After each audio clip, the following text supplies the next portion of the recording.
Good morning, everybody. Mike Vacchi, Princetontrader.com, here with your Tuesday market webcast. Okay, daily chart first. We talked about 2775 lows, the test of the lower band as a potential higher low for many years. We've been doing this webcast every day for the last 7 years.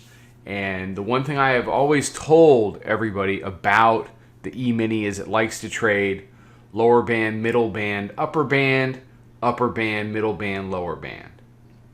Upper band, middle band, lower band. Sort of the middle band, but not really. Lower band, back to the middle band. So one of the baseline things that we work with is whether you're talking about oil, gold, the NASDAQ, E-mini, Russell, whatever it is. And it's true for any stock. Stocks, futures that want to trade between the daily middle band and the daily lower band are ultimately sell rallies instruments. And those that want to trade between the middle band and the upper band are buy dips instruments, which is why the S&P 500 has basically been buy dips for the last, the better part of 10 years.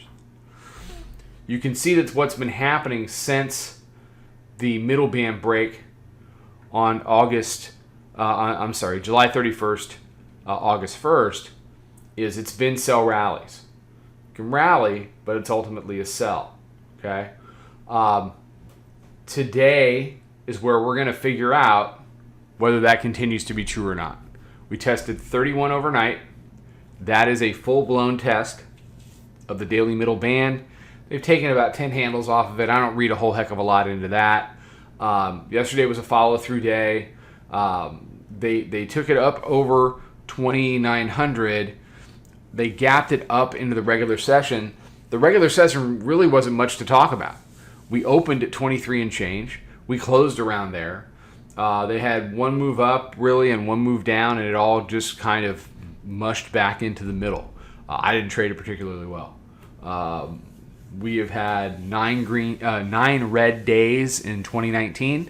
Yesterday was number 9. Not by much, but it was, it was red. But on the back of what's been, hundreds and hundreds of handles this month and this year, you take the bad with the good. That's trading. You run into somebody that, never takes a loss. Yeah, I don't know what to say about that. So we are testing daily middle band. You still see the 50 involved here. How it deals with these two areas, whether it can ultimately turn these areas into support, is going to be very interesting. As I said yesterday, convert these areas to support and you start to make a run at 29.44. That's the high from August the 13th. If you establish that, then there's not much left but to go ahead and make a run at the upper half here and start to deal with 29.61 and over. Hourly chart. Things are getting compressed.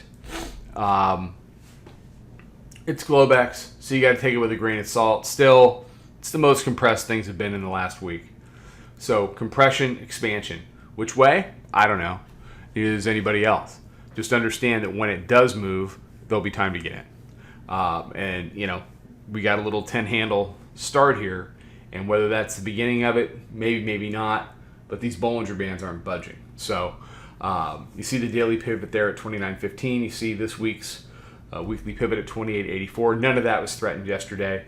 You can see yesterday really ramped up into the overnight, and then you get into the regular session right about here, and things just kind of,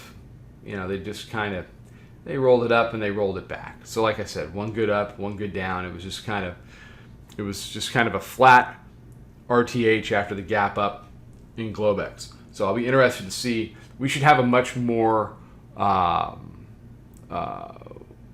volatile regular session today. The alternative is we get another day of compression. You get another day of compression, then coming into the back half of the week, then you're really going to see some fireworks. So either way, that sounds interesting to me. I'm not sure we're going to get a whole other day of compression unless What you're going to ultimately see here on the daily chart is a real battle over the daily midband. That usually doesn't happen too often. When it does, you'll see false starts above, false starts below. It'll all come back in the middle, and then these bands will start to come together. These bands are awfully far apart. So chances of this coming up and making a decision one way or the other are pretty good. But ultimately, on the daily, it's about 31. On the hourly, it's about how does this compression play out. For the open, you've got the hourly midband sitting in about 24.75, volume weighted average price, 5-minute midband, our proprietary moving average are all within a handle of there, and it's all within a handle of yesterday's open at 23.25. So 23 to 25 is going to be your bull bear line off the open to see what this thing wants to do. All right, have a great day. Come check out the room. Trade them well. There'll be more stuff out on social, and I'll talk to you soon. Follow us over on Twitter, Instagram, and Snapchat at Princetontrader. Check us out on Facebook and join us for a free trial at www.princetontrader.com. Trade them well.